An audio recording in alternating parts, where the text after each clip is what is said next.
නැත්නම් right understanding නැත්නම් right view කියලා ඔය විදිහට කියුවොත් එහෙම මොකක්ද තේරුම් ගන්නේ ලෝකෙ?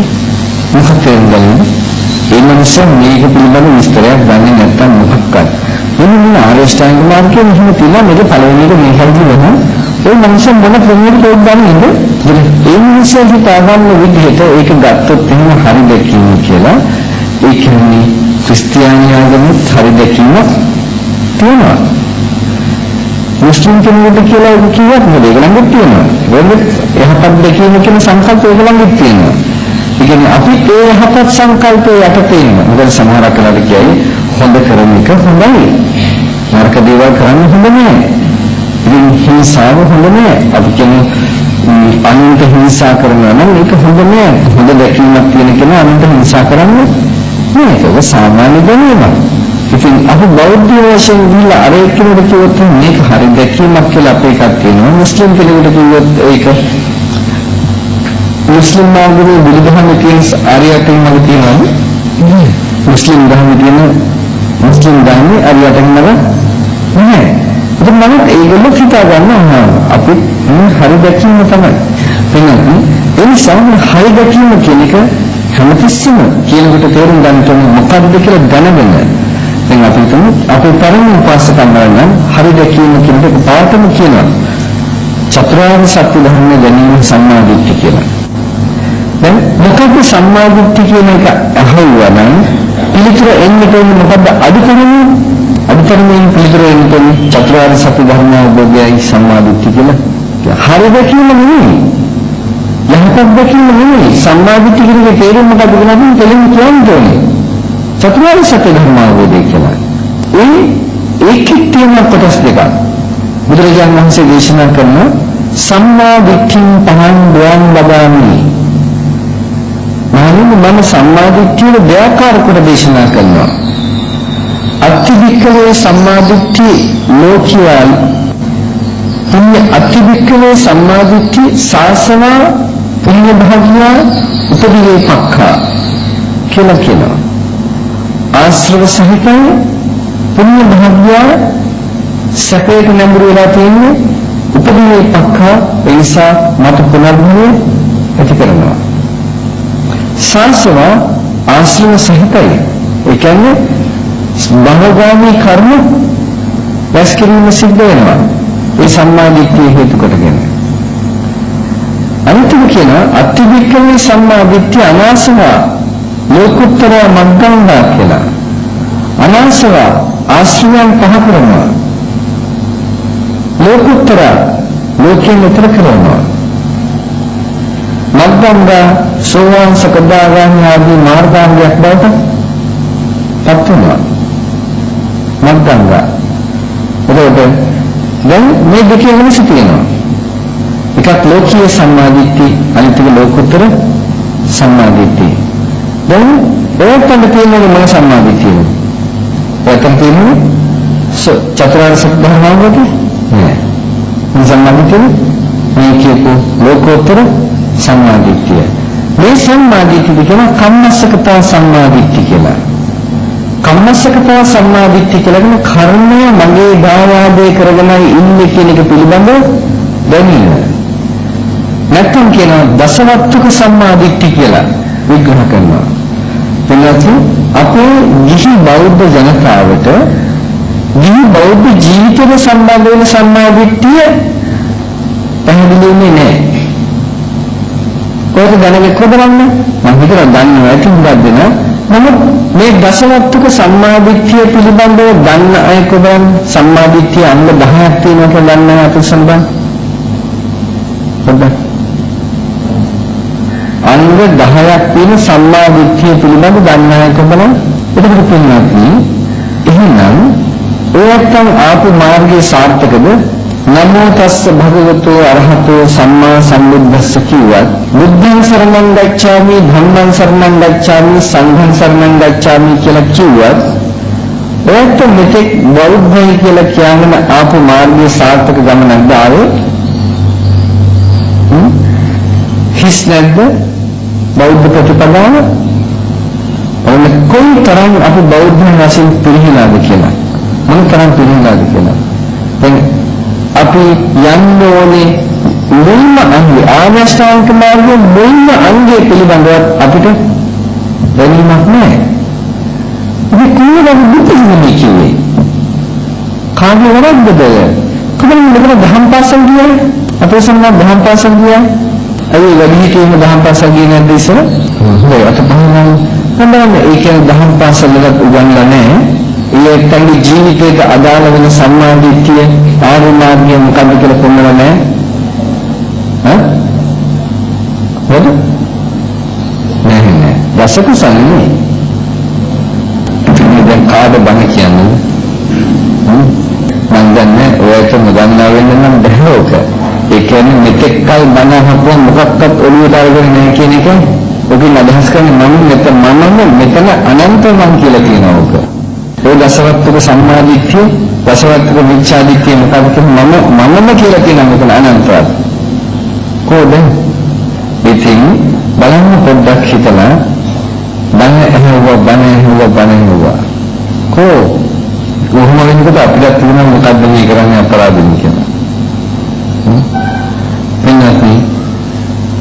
මේ දසවත්තුක සම්මාදිට්ඨිය නිහි ප්‍රතිපදාවට එන්නේ. නිහි ප්‍රතිපදාවේ ආරම්භ කරන මාර්ගය තියෙන්නේ මේකේ. ඒත්තන්ට දුක දන්නවද, දුකට හේතුව දන්නවද, මිදීම දන්නවද, මිදීමේ මාර්ගය අවබෝධද? කිසි කෙනෙකුට අවබෝධයක් නැහැ. ඒකනේ සමහරක් ඇත්ත කියනවා මේ සම්මාදිට්ඨිය ආදී මෙහෙම පටන් ගත්තට සම්මාදිට්ඨිය වශයෙන් මේක සීල සමාධි ප්‍රඥා වශයෙන් වෙන්න ඕනේ. සමාධි සීල ප්‍රඥා සීල සමාධි නෙමෙයි කියලා. ඒ නිසා අන්තිමෙන් පටන් ගන්න හදනවා ආර්ය අෂ්ටාංගික මාර්ගය. මොකද එකපාරටම ඒගොල්ලෝ හිතුවේ මේ ආර්ය අෂ්ටාංගික මාර්ගය පටන් ගන්න ඕනේ සීල සමාධි ප්‍රඥා ඒක සම්මාදිට්ඨිය අයින් කරන්න ඕනේ කියලා. සම්මාදිට්ඨිය කියන්නේ ප්‍රඥාව. ඒකෙන්ද මේක පටන් ගන්නකොට ප්‍රඥාවෙන් ඒකෙන්ද මේක අයින් කළා මේක එන්නේ සීල සමාධි ප්‍රඥාව වලින්. ඒක නිසා මුල වෙනස් වෙන්න ඕනේ කියලා. නමුත් බුදුරජාණන් වහන්සේගේ වරදිනේ නෑ. වෙන සමහර තැනක් එක කොනකින් අල්ලගෙන ඒකම දෘෂ්ටියක් වශයෙන් ග්‍රහණය කළා උගන්වනවා. බලන්න නමුත් බුදුරජාණන් වහන්සේ පැහැදිලිවම දක්වලා තියෙනවා මොකද්ද ප්‍රතිපදාව කියලා. මේ ප්‍රතිපදාව දක්වන විදිහට බුදුරජාණන් වහන්සේගේ සම්මා දිට්ඨිකම ලෝකීය මාර්ගයට එනකොට ඒ ලෝකීය මාර්ගයේ පළවෙනි අංගය තමයි සම්මා දිට්ඨියේ අත්තිදින්නම් අත්තිඨං අත්තිහුතං අත්තිසුකල දුක්ඛානම් කම්මානම් ඵලං විපාකෝ අත්‍යයන් ලෝකෝ අත්තිපරෝ ලෝකෝ අත්තිමාතා අත්තිපිතා අත්තිසත්තා උපපාදිකා අත්තිලෝකේ සමන බ්‍රාහ්මණ සම්මග්ගතා සම්මා පඨපන්න යේමංච ලෝකං පරංච ලෝකං සයං අභිඥා සච්චිකත්වා පරිදෙන්ති. අත්ති ලෝකේ සමන බ්‍රාහ්මණ මේ ලෝකේ සමන බ්‍රාහ්මණයන් ඉන්නවා. සම්මග්ගතා සම්මා පඨපන්න මනා මාර්ගයට ගිය මනා මාර්ගයේ පිළිපන්. යේමංච ලෝකං පරංච ලෝකං යම් මෙලව පරලෝ කියලා එකක් තියෙනවා නම් සයං අභිඥා සච්චිකත්වා පරිදෙන්ති. තමාගේම නුවණින් දැන සාක්ෂාත් කොට ප්‍රකාශ කරන්නා වූ මේ කවුරු ගැනද කිව්වේ? සම්මා සම්බුදුරු කියලා කොටසක් ලෝකෙ පහළ වෙනවා කියන එක පිළිබඳව තමන් විශ්වාස කරනවා. ඒක දන්නවා. ඒ විශ්වාසයේ මත පිළිගන්නේ නැත්නම් අත්තිදින්නම් අත්තිත්තං අත්තිහුතං කියන ඒවා ගැන හැඟීමක් නැහැ. ඉන්නේ අත්තිදින්නම් අත්තිත්තං අත්තිහුතං අත්තිසකල දුක්ඛාරං කම්මානම් ඵලං විපාකෝ කියලා ඒක පෙන්නලම තියෙනවා. එහෙම එකකුත් තියෙනවා කියලා. මේ සම්මාදිට්ඨියට අනුතුරු සමහරක් නැත්තම් කියනවා එහෙම දීනෙහි විපාක නැහැ, පිළිමෙහි විපාක නැහැ, හෝමයේ විපාක නැහැ. මේ ආදි වශයෙන් පෙන්නන දෘෂ්ටිකුත් තියෙනවා. ඒ දෘෂ්ටිය මිච්ඡාදිට්ඨිය වශයෙන් අරගෙන සම්මාදිට්ඨියට පෙන්නන්නේ අත්තිදින්නම් අත්තිත්තං අත්තිහුතං කියලා. එනත් මොකද අත්තිදින්නම් කියන්නේ? දින්නම් දීනෙහි විපාක තියෙනවා කියනවා. ඔය දීනෙහි විපාක තියෙනවා. දීනෙහි විපාක තියෙනවා. ඉතින් පිළිමෙහි විපාක තියෙනවා. මොකද වෙනස? දීනෙහි විපාක තියෙනවා, පිළිමෙහි විපාක තියෙනවා. මොකද වෙනස? මොකදනවා? හැබැයි මතක තියාගන්න දැන් මේ ඔක්කොම කවුද පුද්ගලයා මේවා ක්‍රියාත්මක කරන්නේ? බුදුහාමුදුරන්ගේ වචනේ පිළිගත්ත ආර්ය අෂ්ටාංගික මාර්ගයේ බාරගත් තැනෙත් කියන කමත කරන්ට එපා. ආර්ය අෂ්ටාංගික මාර්ගයේ බාරගත් ඒ තැනත්තා දින්නම් දෙනවා. කාටද දෙන්නේ? ඕන කෙනෙකුට. කරුණාවෙන්, මෛත්‍රියෙන්, නියුක්තව තමයි දෙනවා. බල්ලෙකුටත් දෙනවා. හිඟන්නෙකුටත් දෙනවා. මෙලෙකුටත් දෙනවා. ආයි කවුද කියලා හොයන්නේ නැහැ. අවශ්‍ය කෙනෙක් ඉන්නවා නම් යමක් අවශ්‍ය කෙනාට පුළුවන් නම් ඒ අවශ්‍ය දේ දෙනවා. හැබැයි දෙන්නේ ඥානවන්තව. ඒ කියන්නේ දැන් අපි දෙනවා කියලා හටිකක් දුන්නොත් එහෙම දීමනා දෙන්නේ නැහැ ආරෂ්ඨාංගවාදී පිටි කෙනා. එයා නුවණින් දෙන්නේ කර්මාවෙන් මෛත්‍රියෙන් දෙන්නේ ඒක. එයා දන්නවා කර්ම කරන්තන දන්නවා. ඒ නිසා එයා දෙන්නේ අර සිහියෙන් නුවණින් ඉන්න කෙනෙක් එයා දෙන්නේ මොකද්ද කියලා දැනගමයි. ඒකයි දුන්නා කියලා කියන්නේ. ඉක්මන් කියන්නේ පුදනවා. පුදනවා කියන දෙකේ ලොකු වෙනසක් තියෙනවා. දැන් මෙහෙමයි අපි හිතමු බල්ලෙකුට දෙනවා. බල්ලෙකුට කන්න දීලා ඇවිල්ලා කියනද දැන් අපේ ළමයි බල්ලෙකුට කන්න දුන්නා කියලා. ළමයි අම්මට කියනද අම්මා මම බල්ලට බත් පූජා කළා කියලා කියනද? නෑ කියන්නේ මම බල්ලට බත් දුන්නා. මම හිඟන්නට දන් දුන්නා. මම ලෙඩෙකුට යමක් දුන්නා කියලා ගන්නේ. මම බුද්ධ පූජාව තිබ්බා. මම බුද්ධ පූජාව තිබ්බා නම් ඒක දුන්නා කියන්නේ තමයි ඒක. බුද්ධ පූජාව පූජා කළා නැත්නම් පිළිගන්නවා. සංඝදානය එහෙමද කියන්නේ අතන ඔයත් කියන්නේ මොකද? මම සංඝදානය දුන්නා. ඒ සංඝදානය දුන්නයි කියන කෙනෙක් මොකද අදහස් කරන්නේ? සංඝයාගේ ගන්න දෙයක් නෑ මගේ තමයි තියෙන්නේ. සංඝදානය දුන්නා කියන එක තේරෙන්නේ නැහැ. මම ආර්ය ශ්‍රාවක මාර්ගයේ පිළිපදලා සංඝයා කියන්නේ ඔය නිකන් වැඩගත් නෑ කරන්නේ. ඒගොල්ලන්ගේ කරන්නේ නැහැ. ඒක දුන්නා මම සංඝයාට. මම සංඝයාට පිටුවා නැත්නම් පිළිගන්නවා ඒ දෙකක් වෙන්න ඕනේ. ඒ කියන්නේ සංඝයා දානයක් දුන්නා කියලා කියනකොට මම අදහස් කරන්නේ දාන කියන්නේ සංඝදාන කියන්නේ මොකක්ද කියලා දැනගෙන කළා නෙමෙයි කියන එකයි. ඒ දෙන වචනෙම තියෙන කොහෙද ඉන්නේ කියන සංකල්පය. ඊගාට අත්‍යවුතං හෝම. දැන් හින්දු ආගමේ හෝම තියෙනවා. අශ්වයන් 100කගේ බෙලි කපලා හෝම කරපුවම ඉන්ද්‍ර කියන දිව්‍යත්වයට පත් වෙන්න පුළුවන් කියනවා. ඉන්ද්‍ර කියන්නේ සක්‍ර. සක්‍ර වෙනවා නම් හින්දු ආගමේ හැටියට අශ්ව 100කගේ බෙල්ල කපන්න ඕනේ කියනවා. අශ්ව 100කගේ බෙල්ල කපපුවම සක්‍ර කියන තත්ත්වයට ඉන්ද්‍ර කියන තත්ත්වයට එන්න පුළුවන් නම් එතකොට සතුන්ට කරුණාමෛත්‍රිය දක්වපුවම කොහෙද යන්නේ? සතුන්ට බෙල්ල කපපුවම අර තත්ත්වයට පත් වෙන්න ඕන නම් පුළුවන් නම් එහෙනම් සතුන්ට කරුණාමෛත්‍රිය දක්වපුවම ඒකෙන් එන්නේ අපායට යන්නේ. බලන්න දෘෂ්ටි හෝම කියලා කියන්නේ මෙතන ඒ වගේ නෙමෙයි. ආර්ය අෂ්ටාංගික මාර්ගයේ පිහිටි කෙනාගේ එයාගෙන් කිසිම විදිහකට කිසිම සතෙකුට හිංසාවක් හන්නේ නැහැ. ඒ හෝම කියන්නේ ඔය ඇත්තන්ගේ ගෙවල් දරවල මගුලක් තුලාවක් වෙනවා. වෙනකොට ගෙදර ඇත්තෝ එකතු වෙලා දානයක් දෙනවා. සංඝයා වදන්නම දානයක් දෙනවා. ඒ දාන දෙන්නේ කාද නිවන් බලාගෙනද? නෑ ඒ දාන දෙන්නේ අර මංගල්‍යයට මුල් දෙන ඇත්තන්ට ආශිර්වාද පිණිසයි දාන දෙන්නේ. අනිත් ආශිර්වාද පිණිස යම් කිසි ආකාරයකින් කරන දානමාන ආදී කටයුතු තියෙනවා නම් ඒක තමයි හෝම කියලා කියන්නේ. ළමයි උපන්දින වලට දන් දෙන්නේ ඒක හෝම. ඊළඟට අත්ති සුඛට දුක්ඛතාන කම්මාන ඵලං විපාකෝ. සුඛට දුක්ඛට සුඛට යහපත් කටයුතු යහපත් ක්‍රියා දුක්ඛට අයහපත් ක්‍රියා යහපත් ක්‍රියා අයහපත් ක්‍රියා කියන මේ දෙකේ ඵල විපාක තියෙනවා. ඒ කියන්නේ කුසල කර්මයන්ගේ විපාක තියෙනවා කියලා දැනගන්නවා. ඒක එහෙමනම් යහපත් ඒකට මොකක්ද අදහස් කරන්නේ? කාටවත් අයහපත් ක්‍රියාවල විපාක වෙනද? අයහපත් ක්‍රියාවල විපාක තියෙන බව දන්නා නම් අයහපත් ක්‍රියා කරනවද? නෑ. මේ යහපත් ක්‍රියාවල විපාකයක් තියෙන බව දන්නා නම් යහපත් ක්‍රියා කරනවද? කරනවා. ඒ යහපත් ක්‍රියා කිරීම තමයි සතන් සිල් රකින්නවා කියන්නේ නැත්නම් කුසල් කරනවා කියන්නේ. ඒ යහපත් ක්‍රියා අයහපත් ක්‍රියා අයහපත් ක්‍රියාවල් වලින් වළකිනවා. අයහපත් ක්‍රියාවල් වලින් වළකින එක මොන ක්‍රියාවල් වලින් වළකිනවද? සාමාන්‍ය මිනිස්සෙක් වශයෙන් මිනිස්යාට අයිති අයහපත් ක්‍රියාවල් වලින් වළකිනවා. මොනවාද? පංච දුෂ්චරිතයෙන් වළකිනවා. යහපත් ක්‍රියාවල් වල යෙදෙනවා. පංච සුචරිතෙහි හැසිරෙනවා. එතකොට දැන් මේ දෙකම දැනගන්නට ඕනේ එහෙනම්. නැත්තම් එතනින් ඉහත ආර්ය ශ්‍රාන්ක මාර්ගය නෑ. එතකොට දැන් මොකක්ද මේ දුෂ්චරිතයෙන් වළකිනවා සුචරිතෙහි යෙදෙනවා කියලා කියන්නේ? සිල් සමාදන්ව දැන් ඉතින් සමහර වෙලාවට කොහින්ද කරකිලා එනවා පන්සිල් වලට කියලා. සමහර කෙනෙක් කොහින්ද කරකිලා එතෙන්ද බලන්නේ එන්නේ වෙනතනක් නෑ. ඉන්නත් 10 පාරක් කිව්වත් පන්සිල් විග්‍රහය 10 වෙනි පාරෙදිත් ඔයගලන්ට වැඩිපුර යනවා ඒක තියනවා ගන්න කියනවා ගන්නට.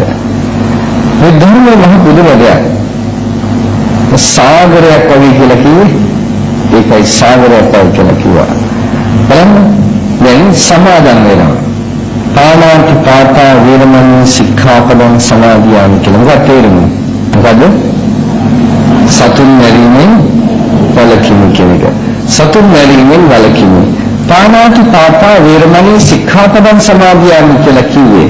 දැන් බාහිරට උත්තරේ හම්බුනේ. ඒ කියන්නේ මම සතුන් මැරීමෙන් වළකිනු කියන්නේ පාණාති පාතා වේරමණී කියන තැනට විතරයි. සික්ඛාපදං සමාදියාමි. ශික්ෂාපදයක් වශයෙන් කියන්නේ ශික්ෂාවට කාරණයක් වශයෙන් ශික්ෂා පදම් කියන්නේ හික්මීමේ කාරණයක් පුහුණු කිරීමද ශික්ෂණ රෝහල් කියන්නේ ශික්ෂණ රෝහල් කියන්නේ පුහුණු කරනවා පුහුණුවන ඒක දුෂ්කරව පුහුණු කරනවා නෝසස්තාව පුහුණු කරනවා ඔක්කොම එක තියෙනවා ඒක ශික්ෂණ රෝහල කියනවා ඒක පුහුණු කිරීමක් කියන්නේ සතුන් මැරීමෙන් වළකින්නේ මම ඒ ශික්ෂා පදයක් වශයෙන් සමාද පුහුණු වීමට කාරණයක් වශයෙන් සතුන් මැරීමෙන් වළකිනවා කියන එකයි. ඒ සතුන් මැරීමෙන් වළකින එක වළකිනට මදි තව පුහුණුවකුත් තියෙනවා වළකිච්ච එක තමයි මොකද ඒ පුහුණුව? නිහිත දණ්ඩෝ නිහිත සත්ත්වෝ දඬු බහා තබන්න සත් බහා තබන්න දඬු බහා තබන්න සත් බහා තබන්න කියේ පොළොමුගුරු අවියායද අයින් කරන්න. මොකද අර පුහුණුවට පසුබිම හදනවා. පුහුණුවෙන්න කියනවා හැබැයි නිකන් පුහුණුවෙන්න බෑ මැරෙන්න වලකුණාටම වලකුණ පසුබිමක් හදන්නත් ඕනේ. ඒක පුහුණුවෙන් දියක් කරන්න. ඒ නිසා සතුන් මැරීමෙන් වලකුණාට මදි සතුන් මැරීම සඳහා තියෙන ඔය තියෙන උපයෝග කරගන්න යම්කිසි බඩු භාණ්ඩ අවියාවද පොළොමුගුරු කියනවා නම් ඒවත් අයින් කරන්න. මොකද ඒවා තියෙනකොට සතුන් මැරීම තමයි පොළොඹනවා. ඒ නිසා ඒවා අයින් කරන්න.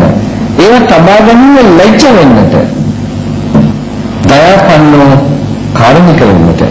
ඊගාට සබ්බ පාන භූත හිතානුකම්පී සියලුම හටගත්තා වූ සත්වයන් ප්‍රාණයන් කෙරෙහි හිත කියන්නේ මෛත්‍රියයි අනුකම්පී කියන්නේ කරුණාවයි. එන්න මොකක්ද මේක? අනුහිත මෛත්‍රියයි අනුකම්පී කරුණාව දැන් මේක පුරුදු කරන්න ඕනේ. ඒ සබ්බ පාන භූත හිතානුකම්පී විහෙරති. විහෙරති කියලා කියන්නේ ජීවිතේ සම්පූර්ණ ප්‍රයත්න ඒක වෙන්න ඕනේ. ආයි මේ වෙලාවේ තියෙනවා මේ වෙලාවේ නෑ එන්නේක් නෑ. නිර්ණය කරන මොකද පවතින්න ඕනේ. හැමදාම පවතින්න ඕනේ ඒක. දැන් සමහරවිට මෛත්‍රිය දින පන්සල් වල භාවනා කරන වෙලාව විතරක්. ගෙදර ගියා මෛත්‍රිය නෑ. ගෙදර එහෙම ඒක නිර්ණය නෙමෙයි. ජීවිත පුරාම ප්‍රයත්නයි නිර්ණය කියන්නේ. දැන් බැරිද පුරාම ප්‍රයත්න තුන ප්‍රකෘතම් ප්‍රයත්න ඒකත් බැරි කිනාත්නේ බලන්න මෙතන ඉන්න කවුරු හරි අත උස්සන්න ගන්න අනුන්ගෙන් Tamanට පීඩාවක් ලැබෙනවට කැමති අය කායිකව හරි මානසිකව හරි අනුන්ගෙන් පීඩාවක් වලට කැමති කෙනෙක් අත උස්සන්න කවුරුත් නැහැ. ඒ කවුරුවක්වත් කැමති නැහැ. නිකන් ඒ හැම එක්කෙනාම ගන්න අනිත් කවුරුවක්වත් කැමති නැහැ කියලා. දැන් මම කැමතිත් නැහැ. අය මං වගේ අනිත් අය කැමති නැහැ.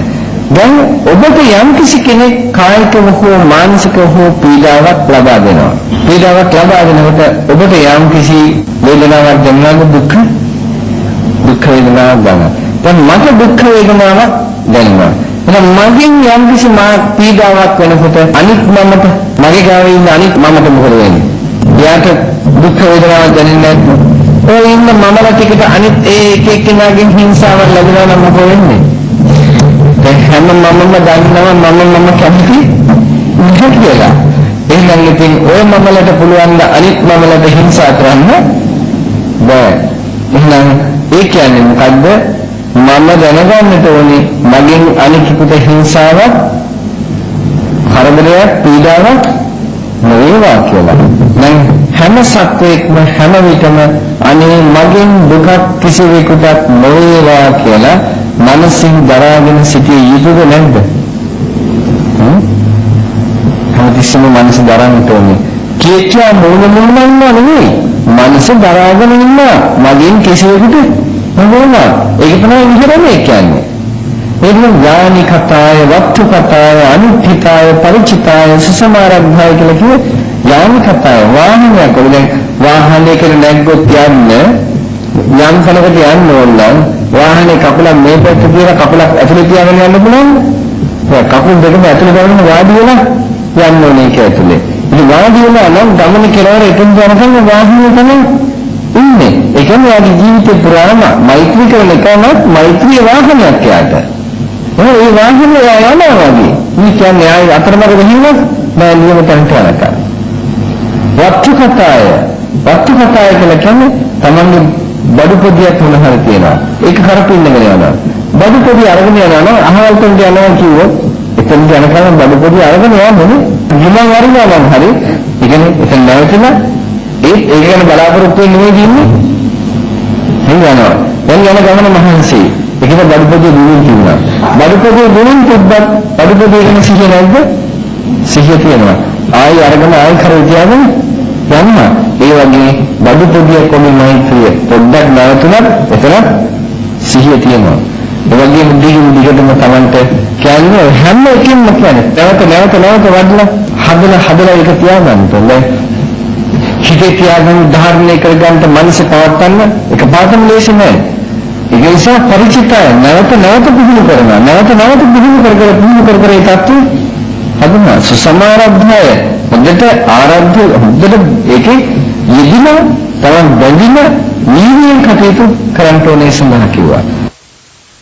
ඒ වගේ හැමතිස්සෙම මගෙන් දුක කිසිවෙකුටත් නොවේවා කියන සංකල්පය තමන්ගේ මනසේ දරන්න ඕනේ. තමන් හැමතිස්සෙම ඉන්න මගෙන් දුක කිසිවෙකුටත් නොවේවා කියන සංකල්පය යටතේ. මම කැමති නෑ අනිත් කෙනෙකුට දුකක් වෙනවට. දැන් ඊගාවට මම දකිනවා කාට හරි දුකක් වෙලා තියෙනවා. මොකද කරන්නේ? මම කැමති නැත්තම් එයාගේ දුක බලාගෙන ඉන්න. මම දැන් මොකද කරන්නේ? මේ දුකට පිහිට වෙන්නේ මට සිටින්න පහළ වෙනවා නම් ඒක තමයි කියන්නේ කරුණා කියලා. මෙත්තා කරුණා. ඉතින් පෙරපසු නොවි කියනවාද මෙත්තා කරුණා? කියනවා. එහෙනම් හැම කෙනෙකුටම මෛත්‍රිය කරුණාව මේ දරන්න කියලා කිව්වා. ඒ කියන්නේ විහෙරති මේක පවත්වන ජීවිතය. ඕක පවත්වනකොට විකර්ම අනිත් සිල්පද හතරට පළවෙනි සිල්පදයේ ප්‍රත්‍ය වේලා ඉවරයි. පළවෙනි සිල්පදයේ රැකීමේ හේතුව අනිත් සිල්පද හතරට ප්‍රත්‍ය වේලා ඉවරයි. මෙත්තා කරුණා දෙක ජීවිතය තුළ තහවුරු නම් වෙනින් දෙ ගන්නවද? කාමීත්‍යාචාර කරනවද? බොරු කියනවද? මත්පැන් බොනවද? නෑ. එහෙනම් පංචශීල ප්‍රතිපදාව ආරක්ෂා කරනවා කියන සුචරිතය වඩනවා. අනිත් සිල්පදවලදී එහෙමයි. මෙලින් දෙ ගන්නෙ නෑ. මෙත්තා කරුණා තියෙනවා. මෙත්තා කරුණා කියනවා මෙලින් දෙ ගන්නෙ නෑ. තමාට ලැබිච්ච දෙයකින් විතරක් තමන් ලැබෙනවා. තමන්ගේ තියෙන දෙයින් තමන් සතුටු වෙනවා. ඒ වගේම නොසරව සතුටු සිතින් ජීවත් වෙනවා. නොසරව සතුටු සිතින් ජීවත් වෙනවා. සතුටු සිතින් ජීවත් වෙනවා කියන්නේ අනුන්ගේ සැපෙහි සතුටු වෙනවා කියන මුදිතාව වඩනවා කියනවා. එහෙනම් මෙත්තා කරුණා මුදිතා කියන මේ බ්‍රහ්ම විහාර තුන සම්පූර්ණයි දෙවෙනි ශිල්පද දෙනකොට. එතනකින් ප්‍රේක්ෂාවත් පරිවසන වීම තියෙනවා. දැන් කාමීසු මිච්ඡාචාර වේරමණී කියනවා. කාමීසු මිච්ඡාචාර වේරමණී සික්ඛාපදං සමාදියාමි. භ්‍රමචාරීත්වයේ පුරුදු කරන එක තියෙනවනේ. අබ්‍රහ්මචර්යා වේරමණී සික්ඛාපදං සමාදියාමි කියලා සමාදන් වෙනවා නේද? අබ්‍රහ්මචර්ය සුමා මාසිකට 4 පාරක් සමාදන් වෙන්න කියලා කිව්වෝක. ගිහි ජීවිතේ ගිහි ප්‍රතිපදාවේ අබ්‍රහ්මචර්ය වේරමණී සික්ඛාපදං සමාදියාමි කියලා සමානකට එකපාරක් සමාදන් වෙන්න ඕනේ. එයි අනිත් අවස්ථාවල් වලදී කැපයි. නමුත් මේ ආර්ය අෂ්ටාංග මාර්ගයේ ඉන්න කෙනෙක් ආර්ය අෂ්ටාංග මාර්ගයේ ඉන්න කෙනා කියන්නේ සසර දුකින් මිදෙන්න බලාගෙන ඉන්නේ. සසර දුකින් මිදෙන්න බලාගෙන ඉන්නවා නම් මොන විදිහකින් හරි ඒ ස්ත්‍රී පුරුෂ සම්බන්ධේ නවත්තන තාක්කල් කාටවත් සසර දුකින් මිදෙන්න බෑ. පුළුවන් කමක් නෑ. මොකද එකම බාධකයේ එකම බන්ධනය තමයි මොකද්ද? ගෑණියට මුහුණට ගහන්න. ඒ බම්ම කඩන්න නැතුව බෑ. පුළුවන් කඩන්න?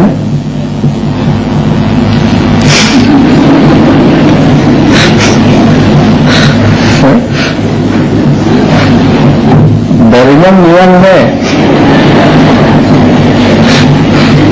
ඒකට දැන් හිතන්න කතාවටම කියව බෑ කියලා. මොන ධර්මයක් ඇද්ද? අනේ දැනගන්න දුකම තමයි. වෙන දෙයක් දුකම තමයි. නැත්නම් සංසාරේ ගැහණියට මිනිහාට ගැහණියක් මේ දෙන්නගේ රූප, ශබ්ද, ගන්ධ, රස කියන මේවා උණුන්ට ඊට වඩා බම්මක් නෑ. ඊට වැඩිය දාහයක් නෑ. ඊට වැඩිය ආස්වාදයකුත් නෑ. ඊට වැඩිය නින්දනයකුත් නෑ. කියනවා මහා යකඩ දන්නල් දාලා බඳලා කුදරලා පැත්තකට දාලා තිබුණා. ඔය ඔක්කොම බැලුවන්ට වැඩි යටයි කියලා යම් ගෑණියෙක් යම් පිළිමයක හිටගත්තා නම් ඒක පිළිමේ කැරික හිටගත්තාම ඒ බන්න බොහොම ධර්මයක් කියනවා. ඒ ජීවිතේ නැති කරගන්න නැද්ද?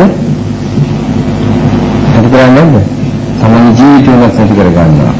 අනේ අවුරුදු ගානක් හදපු අම්මයි තාත්තයි දෙන්නා.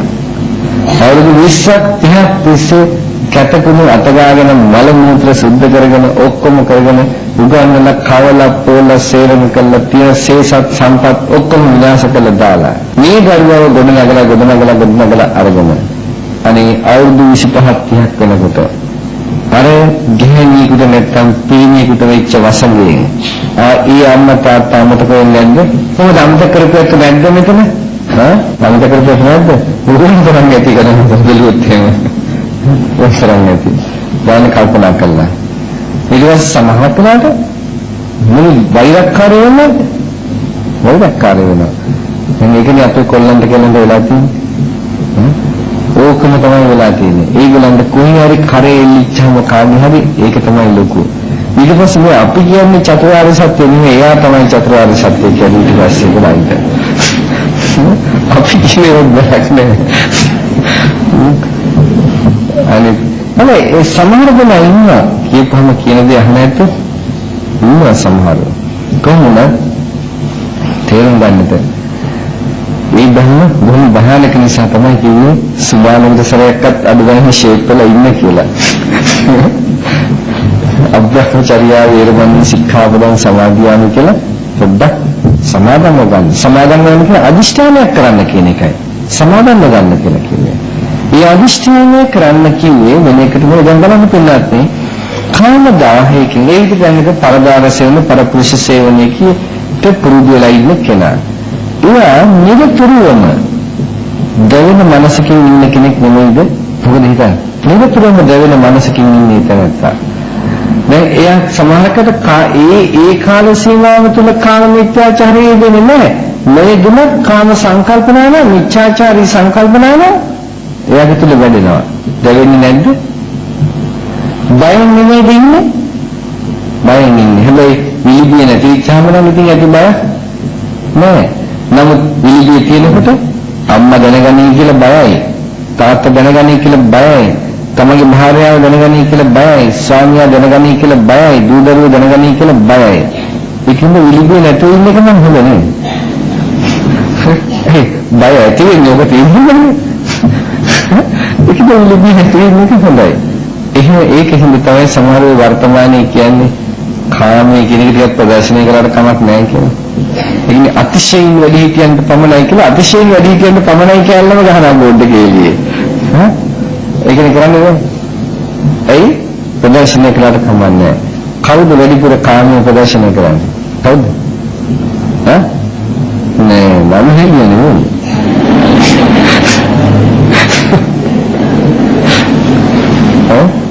මනුස්සය නෙමෙයි. පාරක් හන්දියක් උදේ ප්‍රශ්නයක් නෑ. මිනිස්සු කොච්චර හිටියත් උඩ ප්‍රශ්නයක් නෑ. කවුද? මොන පිළිසන්නේ? බල්ලෝ තමයි. ඉතින් දැන් අර සංකල්පය මොකද්ද අදහස් කරන්නේ? කාමයේ ප්‍රදර්ශනයට කළාට කමක් නෑ කියන සංකල්පය මොකද්ද කියන්නේ? ඒ සංකල්පය දරනට ඔක්කොම කවුද? බල්ලෝ. ඉච්ඡයි. වෙන කියන්නේ ප්‍රමාණයක් නෑ ඒකට. පින්නත් කාමයේ කියන කාටක් තියෙන දෙයක්. ඕක මේ අමුතියෙන් මහා ලොකුවට ගන්න දෙයක් නෙවෙයි. එදා උපන් දරුවටත් කාමයේ තියෙනවා. ඒක නිසා මේ දරුවා ඇඟිල්ල කටේ දාගෙන උරෝරා ඉන්නේ. ඒකත් ඒ ළමයි කාමයක් තමයි සංසාර පුරුද්ද. ඒක නවතින්නේ නෑ. පුංචි දරුවන්ටත් එහෙමයි. ටිකක් ලොකු වෙනකොට මොකද ඉවේට කාම සංකල්පනාවේ නෑ අනුශය වශයෙන් පවත්වනවා. ඒවා තමයි දිගින් දිගටම ඒ වයසට එනකොට මුහුකුරා යනකොට එනවා. ඒක මහ කුණහරපයක් නෙමෙයි කාමයේ නැතිනේ කියන එක සාමාන්‍ය ජීවිතේ. ඒ වෙනකොට ඒක එහෙම මතුනේ කියලා මිනිස්සු තාලට හැසිරෙන්නේ. මිනිස්සු තිරිසන් තාලට හැසිරෙනවාට ප්‍රශ්න පුරාණ මිනිස්සු ඒක නිදුන්නේ ගෙවල් දරවල් හදාගත්තේ. ගෙවල් දරවල් හදාගෙන ආවරණය කරගත්තේ ඒකේ තරම් හොඳ මේ ප්‍රසන්න ලස්සන දෙයක් නෙවෙයි නිසා මුල් කාලේදීම. දැනගන්නට අද සමහර දෙනාට ඕක මේ මහා ලොකු දෙයක් කියලා හිතුණාද බුදුදහමේ නම් ග්‍රාම්‍ය දැන් කිව්වේ මොකද්ද කිව්වේ අත්තකිලමතානියෝග කාමසුකල්ලිකං කාමේසු කාමසුකල්ලියානියෝගෝ හීනෝ ගම්මෝ පෝතුජ්ජනිකෝ අනරියෝ අනත්ත සංහිතෝ හීනයි ග්‍රාම්‍යයි පුතුජ්ජනයන්ට සම්බන්ධ වෙච්ච එකක් අනාර්යයි අනත්ත සංහිතෝ අනර්ථයටම තමයි නඳුර වෙලා තියෙන්නේ හීනෝ ගම්මෝ පෝතුජ්ජනිකෝ අනරියෝ අනත්ත සංහිතෝ කියලා විග්‍රහ කළේ අනර්ථයක් ඇති කරන්නේ අර්ථයක් ඇති කරන්නේ නැහැ. එතකොට ඒ නිසා තමයි මිච්ඡාචාරයෙන් වළකින්නේ කියලා කිව්වේ. මිච්ඡාචාරය යහපත්ද නෙමෙයි ඕනාට වැඩි අත්කිලමතාන යෝගයට ගියොත් ඒක නම් Tamanට අනර්ථ සහගතයි. දෙමළම කිව්වේ අත්කිලමතාන යෝගයේදී අනර්ථ සහගතයි කිව්වා. සාමාන්‍ය කාම පරිහරණය එහෙම දැක්වේ නෑ. නමුත් භව දුකට නම් හේතු වෙනවා. ඒක කරන්න ඕනේ. ඒ කැදීම හැමෝටම කරන්න බෑ. සමහර දෙනාට මේ ස්ත්‍රී පුරුෂ සම්බන්ධය කඩනවා කියලා කියනකොට පින්වත් දරන්න පුළුවන් දෙයක් නෙමෙයි. ඒක හරි. එහෙම තමයි. මොකද හේතුව සංසාරයේ එක එක්කෙනාගේ ගති පුරුදු එක විදිහටයි තියෙන්නේ. සමහර කෙනෙකුට ඒ බන්ධනේ කඩනවා කියන එක තරම් ප්‍රශ්නකුත් නෙමෙයි. හැබැයි සමහර දෙනා ඒ බන්ධනේ කඩාගත්තත් ආයි බොන්නට වැටුනොත් ඒකත් ලේසි වෙන්නේ නෑ. දැන් අර අනිත්‍ය ගන්ධ කුමාර ජාතකයේ බලන්න. ඒ කුමාරයා බඹලව ඉඳගෙන මිනිසත් බවට පත් වෙලා ස්ත්‍රීන් කෙරෙහි කිසිම ඇල්මක් තිබුණේ නෑ. අම්මා බොහෝ විටම මුළු සිරුරම වහගෙන ඇවිල්ලාලු දරුවාට කිව් දෙන්නේ. මේ ඔළුවේ ගන්න වහගෙන ඇවිල්ලාලු දරුවාට කිව් දෙනකොට ගැහණියක් පිළිකුල් කළා ගැහණෝ. ප්‍රතික්ෂේප කරා. අන්තිමට ඔහුම ඉන්න අතරේදී මෙයාගේ තරුණ වයසත් ආවා. දැන් රජුන්ට කසාද බඳලා දෙන්න. මෙයා ස්ත්‍රීන් ප්‍රිය කරන්නේ. අන්තිමට නගර සෝගු රටේ ප්‍රචාරය කරලා මෙයාව වසඟයට ගන්න පුළුවන් ගැහණියෙක් ඉන්නවා නම් ඉදිරිපත් වෙන්නේ යාට කසාද බඳලා දෙනවා කිව්වා. ඉතින් කොහොම හරි නගර සෝගුණියක් ඉදිරිපත් වුණා. යාට කාලයක් ඕනේ කිව්වා මේකට. එයා මොකද කරේ එකපාරට කිට්ටුනේ නෑ. එයා හිමින් වයලින්යක් ගන්න හොඳට වාදනය කරන්න පටන් ගත්තා. වාදනයේ බොහොම දක්ෂ කෙනෙක්. තේම නෙමෙයි නපෙන්ට. අර සංසාර පුරුදු හිමින් ටික මතුවලා එනවා අහගෙන ඉන්නකොට කොච්චර බඹලෝ හිටියත්. වයින්මේට තීච්චේ මිහිරි හදට හිමින් කන් දුන්නා. කන් දෙනකොට මෙයාට මිහිරි බව වැටුණා. අහුවානේ කිව්වේ මොකද මේ වෙන්නේ මොකක්ද අර කියලා. ඒක උඩින් මෙහෙම එක්කෙනෙක් ඒ වාදනයක් කරනවා. අනේ එයාට වුණ මගේ ළඟින් වෙන පොඩක් වාදනය කරන්න කිව්වා. ඉතින් මම වාදනය කරනවා දැන්. ඉතින් එයා වරවරක අනේ හෙටත් ඇවිල්ලා වාදනය කරන්න අනිත් එක ඇවිල්ලා වාදනය කරන්න කියලා ඊට පස්සේ අර කාන්තාව මොකද කරන්නේ වාදනය කරන අතර එයාගේ තුන් එයාගේ එහෙම පෙන්නට එහෙම උකුල මුකුල කර කර වාදනය පටන් ගත්තා. ඒ දැන් ටික ටික පුරුදු වෙනවා. පුරු වෙනවා. දැන් එනවා ඇවිල්ලා සුමාන ගණන් මාස ගණන් ගණන් පුරුදු දැන් ගණනක් නැහැ. ඊට පස්සේ අන්තිමට අර ගැන සංසාර පුරුද්ද නිසා අර කොච්චර යටපත්ලා තිබුණත් අර ගතිය ආපහු මතුණා. මතු ඉච්ඡාම එදෙනගේ සම්බන්ධතාවය වැඩුණා. එයා ඒ නගර සෝබනේට සම්බන්ධ කරලා දුන්නා. අන්තිමට කොච්චර ධර්මුණාද කියලා නම් බෝධිසත්වෝ මේ නිකන් කෙනෙක් නෙමෙයි. බෝධිසත්වෝ අන්තිමට මොකද්ද මේ වගේ සැපක් නම් වෙන කෙනෙකුට ගන්න ඉඩ තියන්නේ නැහැ කියලා දකින පුරුදු මර යන්න පටන් ගත්තලු. ඒ බෝධිසත්වෝ වල තද කාමයේ කෙනෙක් කොච්චර බලවත්ද බම්ම හදනවා කියන එක ඉතින් දැනගන්නට ඕකේ නිඳා කරන්න දෙයක් නැහැ. සංසාර ස්වභාවය ඕක තමයි. ඉතින් හැබැයි නිඳා කරගන්න ඕනේ තමන්ට එක පැත්තකින්. මේකේ තියෙන ආදීනව පැත්ත සලකලා. මේකෙන් තමන් මුදින දුක පැත්ත සලකලා සංසාර ගමන ගැන සලකලා.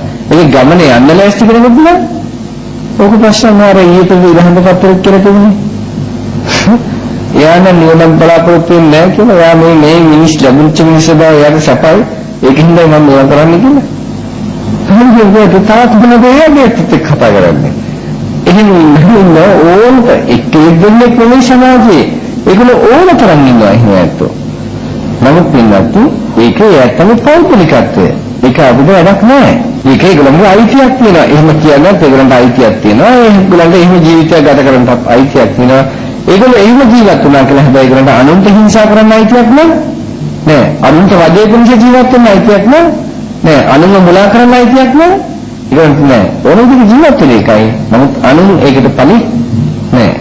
ඉතින් කොහොම හරි ඔය කාම මිත්‍යාචාරයෙන් වළකින්නට ඕන නිසා කාම මිත්‍යාචාරයෙන් විතර නෙවෙයි බන්ධනයෙන් වළකින්න ඕන නිසා තමයි කිව්වේ පොය හතර පෙරව වාසය කරන්න කියලා.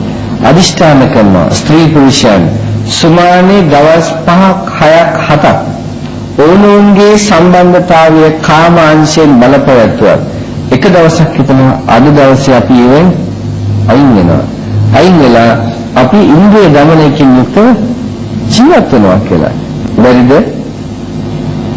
සුමානකට එක දවසක් බැරිද අයින් වෙන්න ওই සම්බන්ධය? බැරි නම් ඉතින් මිනිස්සු වෙන්න නම් පුළුවන් කමක් නෑ. හැබැයි අවශ්‍ය සසල දුකින් මිදෙන්න ඕන නම් මේක අදුගන්නේ සුමානකට සරයක්වත් අතහැරලා පුරුදු කරන්න. දැන් ඉතින් සුමානකට සරයක් කොයි හැටියටත් මාසයකට සරයක්වත් අතහරිනවද මාසයකට සරයක්වත් නෑ. දැන් සිල් ගන්නවා පොයට. නේද? පොයට සිල් ගන්නවා කීයද සමාදන් වෙන්නේ?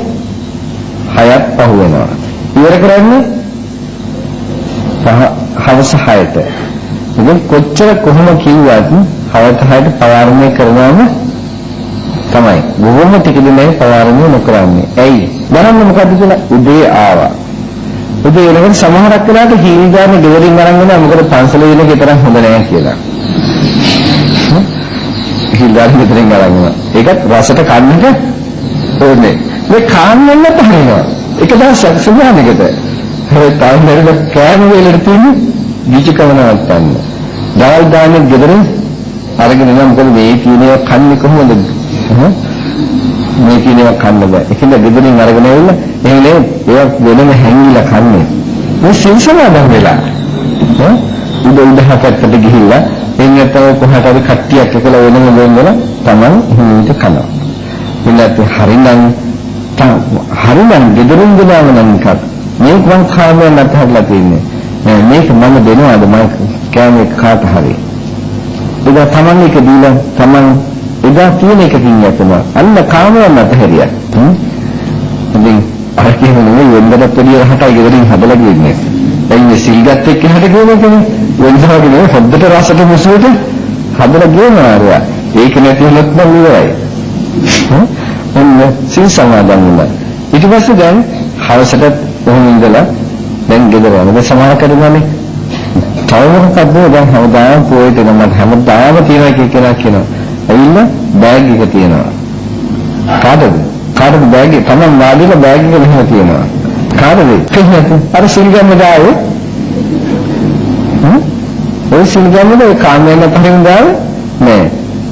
ඇත්ත වශයෙන්ම යාළුවෙක් ඉන්නවා නම් එදා මග අරින්න ඕනේ යාළුවව. ඒ කියන්නේ තමන්ගේ ස්වභාවයෙන්ම එක්කෙනෙක් නම් මනසට සම්බන්ධ වෙන කෙනෙක් නම් එයාත් එක්ක සම්බන්ධ වෙන්න කමන්නේ.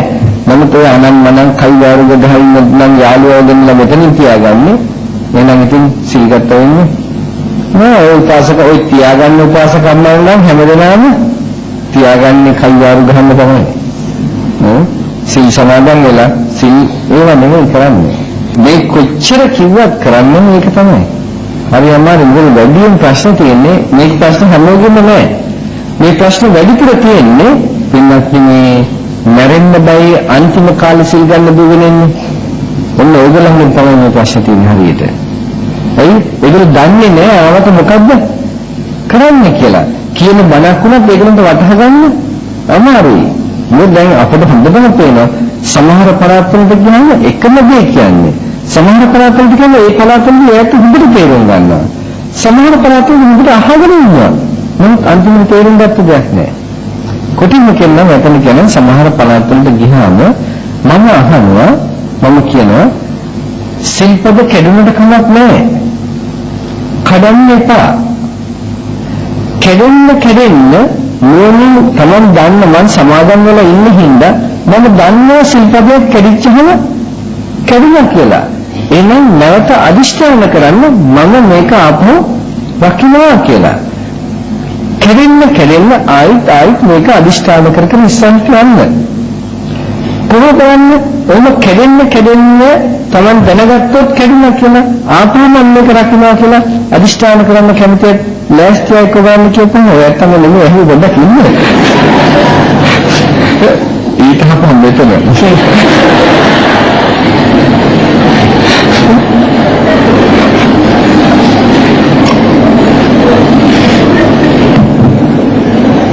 මම කොහොමද අනිත් එක කියන්නේ?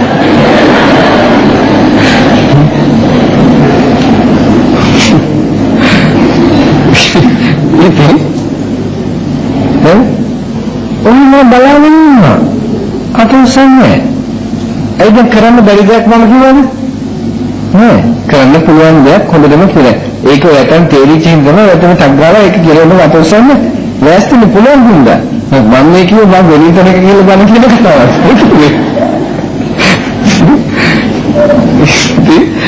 දැන් අතෝසන්නේ දෙවෙනි පාරක් කියලා තුන්වෙනි පාරක් කියලා මම තේරුණාද කියද? නැහැ. එච්චරට බුද්ධි මට්ටම පහතයි. ඒක නිසා අපි කවදාවත් හිතන්න හොඳ නෑ මේ හැමෝම මේක එක විදිහටම තේරුම් ගන්නට ඕනේ කියලා.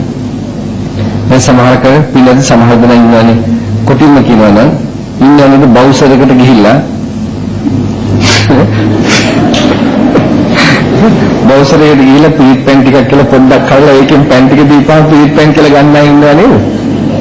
බොහොම ආදරෙන් ගෞරවයෙන් අරගෙන යන්නේ. මෙච්චර කාලයක් පන්සලෙන් පිළිත් කළා දීපු පිළිත් පැන් ටික අච්චර වටින්නේ නැහැ නේ. මේ ඇස් ඉදිරි පිට හාමුදුරුවෝ මේ කලේ පිළිත් කළා දුනා. ඒක වටින්නේ නැහැ එච්චර. නමුත් මේක බවුසරකට ගිහින් හම්බෙන්නේ. ඒකින්ද හරියට මම මේ කියන්නේ මොකටද මම කියන්නේ සමහර ඊ ප්‍රේද කියලා කරා මට ඕනම් පුළුවන් කියන මහමෝදක් පිළිත් කරන්නට. කොටින්ම කියනවා ඔය වගේ කියනවා නම් පින්වත්නි මොකද්ද මනස මොකද්ද බලාපොරොත්තු වෙන්නේ එකෙන්? මොකද බුදු සසුනට බුදුහාමුදුරනේ ධර්මයට නිග්‍රහ කළා නෙමෙයිද? මට ඕනම් මහමෝදක් පිළිත් කරන්න පුළුවන් කිව්වා නම් ඒ කියන්නේ බුදු දහම නිග්‍රහ කළා නෙමෙයිද? සම්පූර්ණයෙන්ම කටතිනෝට හොඳ නෑ කතා කරන්නේ එහෙම. බුදුදහම මොකද්ද කියලා තේරුම් ගන්න. පිළිත් කියන්නේ මොකද්ද කියලා තේරුම් ගන්න. පිළිත් කියන්නේ බොහෝ වටිනා දෙයක් පිළිත කියලා කියන්නේ. ඒකත් එක්ක සෙල්ලම් කරන්න ලෑස්ති වෙනවා ඒක මහා අභාග්‍යයක්. මේ අන්තිමට වෙන්නේ ඇත්තටම මිනිස්සුන්ගේ තියෙන වටිනා සම්පත් මිනිසුන්ට නැතිව මේක හොයන්නේ. මේක මතක තියාගන්න. ඉතින් කොහොමද ඒක පැටලෙන්නේ? මම මෙතනනේ සමහර දෙනාට ඒකත් දැන් කියන්නේ සමහර උපාසකම්මලා ඉන්නවා. ඒක හරියම කුයි. ඒගොල්ලන්ට සීලයක් නැහැ. අන්තිමට බලන්න එහෙම වුණා. ඒ හාමුදුරුවෝත් කියනවා මේකේ ඵලයක් ගන්නත් නම් අඩු ගන්න පංචිල් රකින්නට ඕනේ කියලා. මොකද ඔය යන්නත් පංචිල් රකින්න කතාවක් තියෙනවද ඒගොල්ලන්ට? නෑ යාර කිසිම හොඳට පේනවා පංචිල් රකින්නේ කතාව. ඒගොල්ලන්ට නෑ. ඒගොල්ලෝ කියන මේ කොහොමද පිළිපැන් ටික අරගෙන ඉන්නේ. පින්නත් මම දන්න සමහර දිනා ඕකෙන් වෙන්නේ අර මිනිස්සුන්ගේ ප්‍රතිපත්ති මිනිස්සුන්ව ඈත් කරනවා. දැන් ගොඩාක් තැන්වල කරන්නේ මිනිස්සුන්ගේ ප්‍රතිපත්තිය මිනිස්සුන්ව ඈත් කරලා මිනිස්සුන්ට හාස්කමින් ප්‍රතිඵල ගන්න ක්‍රම කියලා දෙන්න හදන්නේ. පින්නත් හාස්කමින් ප්‍රතිඵල ගන්න බලාපොරොත්තු වෙනවා නම් බුදුහාමුදුරුවෝ කියන්නේ උපාසක ඡණ්ඩාලේ කියලා. හාස්කමින් ප්‍රතිඵල ගන්න බලාපොරොත්තු වෙනවා. පංචහි ධම්මේහි සමන්නාගතෝ උපාසකෝ උපාසක ඡණ්ඩාලෝ හෝති. පංච ධර්මයකින් යුක්ත උපාසකයා උපාසක ඡණ්ඩාලේ කුණා කිව්වා. අසද්දෝ හෝති ශ්‍රද්ධානේ. කියන බුදුහාමුදුරන්ගේ වචනේ විශ්වාසනේ. දුස්සීලෝ හෝති පංච දුස්චරිතේ හැසිරෙනවා. කෝතුහල මංගලිකෝ හෝති. කෝතුහල මංගලිකෝ හෝති කියන ආශ්චර්යයෙන් ප්‍රතිඵල බලාපොරොත්තු වෙන කියන එකයි. ඒ කියන්නේ මේ මෙහෙම අලු ටිකක් වැක්කෙච්චාම ඒකෙන් මට වහතක සිද්ධ වෙනවා. සමානකාර කියන මේක හාස්කමින් නවනවා. මම මෙහෙම ගත්තාම මෙයාගෙන් මට ලබා ගන්න පුළුවන් මට හැමතු හාස්කම් තියෙනවා. එලි වගේක් පාත් වෙනවා. එලි වගේක් පාත් වෙනවා කියනවා. ඊළඟ සමානකාර කියන අන්න බුදුරැස පතරුණා කියලා හිතේ. තුන්වත්නි පොඩ්ඩක් මම කියන්නේ බුදුරැස් එන්නේ නැහැ කියන එක මම කියන්නේ. නම් පොඩ්ඩක් කල්පනා කරන්න ඕනේ අද සමහර සිදුවීම් වල තියෙනවා ඕවා ස්වාභාවිකව කෘතිමව ඇති කරන්න වෙන්නන්න පුළුවන්. නිලිබිය නැති වෙච්චහම සමහර වෙලාවට පුණ්‍යත් කීර්තිය ප්‍රශංසාව අවශ්‍ය වෙච්චහම දුප්පත් අහිංසක මිනිස්සුන්ව මුලා වෙන්නේ නැහැ. ඒ වගේ දේවල් වලින්. බුදුරැස් සමහර වෙලාව බුදුරැස් දැකලා තියෙනවා. මම දැක්කම අර පින්තූරයකට අරන් පෙන්නන බුදුරැස් තාවාවක් කියලා තියෙනවා. කොහොමද චෛත්‍යයේ කොටෙන් මෙහෙම නිකන් මේ අර තියෙන්නේ රවුම් තියෙන මේ මල් වල තියෙන කඩයාසෙන් ওই වගේ එක පාට එක කොහොම පින්තූරයක් අරන් තියෙනවා. අපි දකින බුදුරැස් එහෙම නෙමෙයි. අපි බලාපොරොත්තු වෙන බුදුරැස් පින්නත් බුදුරැස් දකින්නට බුදුරැස් දකින්නට ඒක විශේෂ අවස්ථාවක් තියෙන්න ඕනේ. බුදුරැස් කියන්නේ ඔහොම හැමෝටම පේන ඒවා නෙමෙයි.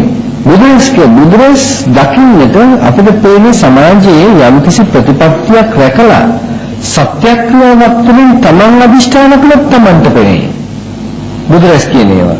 ඒක නෙතුම හැමෝටම බුදුරැස් පේනවා නම් ඉතින් ඔහොනම් ඉතින් බුදුහාමුදුරුවෝත් හරි බුදුම කෙනෙක් වෙන්න ඕනේ. ඔක්කොම බුදුරැස් පේනවා නම් බුදුහාමුදුරුවෝ පින්නේ පංචශීල බෞද්ධ ප්‍රතිපදාවේ අහලකවත් නැති කෙනෙකුට බුදුරැස් පෙනේද?